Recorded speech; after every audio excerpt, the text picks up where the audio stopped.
Dreamworks Trolls Logo Acrylic Nail Art Tutorial by Hotpinkzebrapolish.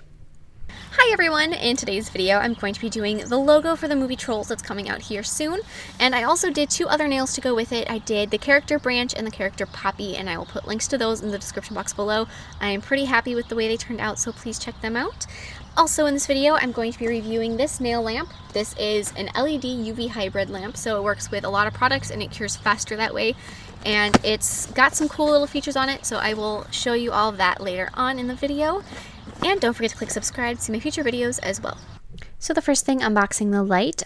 This is off Amazon, and I'll put links in the description box below. So I'm just going to open that up and I'll show you what it is.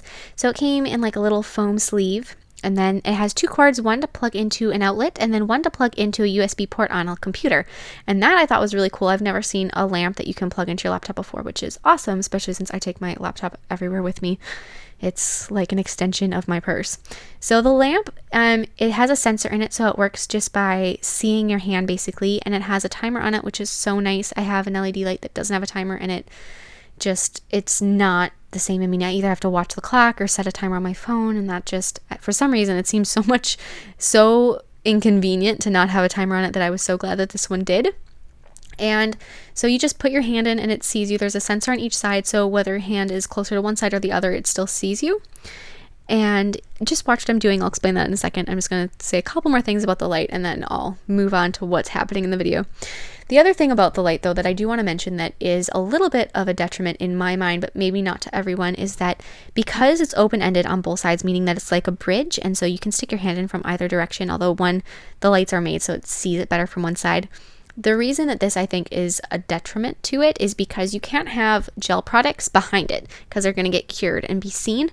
You have to have them either on the sides of it so it doesn't get hit with those LED light. And really that was an issue for me. I have used this light otherwise, except for, I used it in this video, but then I used it to do my nephew's nails and my sister's nails. And both those times I'm very paranoid about my gel being hit by the light, maybe more than I need to be. But I was like hiding my bottles. And like I said, I'm probably way more persnickety than you need to be. It was a little thing that I noticed. And in a salon circumstance, this light would be awesome for pedicures because of that bridge design.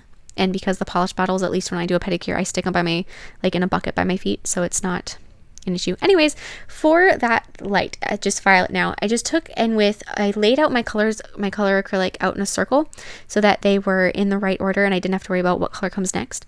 And then I just grabbed them, and you want to make thin triangles where it's thicker towards the outside and kind of comes to a point to the center of the nail, going around in a little color wheel. So that's pretty much all I did in the beginning, and you just go around making your color wheel. And I'm going to go through and I'm going to be filing it with just my e-file and get rid of all the extra acrylic that really is covering up all of those nice lines. And then I'm going to add another layer of clear on top of it to encase that and give the nail some structure and some strength. After you file it with those colors, at least for me, it was so thin that it was probably paper thin. So you really want to add clear acrylic to give this nail some strength, especially since there isn't going to be any 3D art on top of that, which that in itself would give it some strength. But since we're not doing anything like that, it's just going to be super weak if you don't add that clear. Just like so. And then I'm going to be filing it once again. And so this time you just want to pay close attention to make sure it's got the right shape to it. And if that very center point of the nail where all the colors come together isn't flawless, that's fine because it's going to get covered up anyway in a second. So it's not going to be seen anyway. So you don't have to worry about it. So then I'm going to take and I'm going to use blue paint, and I'm going to be painting a blue-haired, green-bodied troll. And I'm going to start with his hair right above that center point where all those lines intersect. I'm going to highlight it with white. And then I'm going to just blend that white in a little bit so it's not so intense. And then using a grass green, I'm going to paint my little troll body below. For the most part, this troll doesn't need to be perfect because he's going to be covered up by the logo anyway. So you just want to do it kind of rough and do what it is. I am gonna highlight his toes though with a little bit of white because that is going to show. And then I'm going to dilute some black paint and add some shadows around his feet as well. Add white eyes. And then do some shadowing on his hair and around his face and around his body, a little more around his feet, make sure they're nice and defined. And then I'm going to add blue in his eyes, and then a little bit of black in his eyes for the pupils. and then that's good. Let him dry. After he's dried, you can take some black gel paint, and you could also use gel polish for this. That would work a-okay. So I'm going to take the black gel paint and I'm going to be painting out the logo for Trolls. In fact, gel polish, now that I'm thinking about it, would probably work better because it's thinner and these lines might paint out easier. Hindsight's 2020.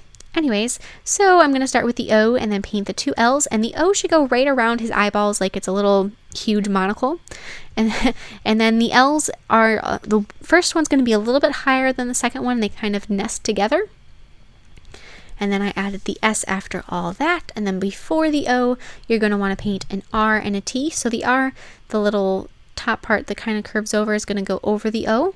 And then the T is the biggest letter, so it comes down to the lowest point about where the S is. And then it also goes all the way up on the top. And so for me, I cured this about halfway. So I did it like 30 seconds in that lamp, just so that it wasn't fully cured and it still had a little bit of a stickiness to it. And then I'm going to be rubbing in some silver hollow powder and just really rub that in nice and well so it's really stuck into that tacky layer. And then I'm going to remove the dust with a nice fluffy brush. And then with some diluted black paint, once again, I'm just going to take and I'm going to outline my letters halfway. So I'm going to add a little shadow on them. And when I outline letters halfway, I like to imagine a box, like just a square, and that 2 of the sides of the square are going to have a shadow on them. And so if you convert your square into the shape of the letter, whatever sides are the same, they're going to get shadows. So if it's the bottom lines, it's going to be all the bottom lines. If it's all the right side, it's going to be all the right side, if that makes sense. And then apply a layer of gel sealer and put it back into the hot lamp to cure. And one thing with this light, because the nail was smaller, I found I had to stick it way to one side so that the sensor saw it. But other than that, it worked just fine for doing a single nail like this. And that's it. Thank you so much for watching. And like I said, there's information on that light in the description box below, so check that out. It's relatively inexpensive too. It's a pretty good deal. And I will see you in my next video. Bye!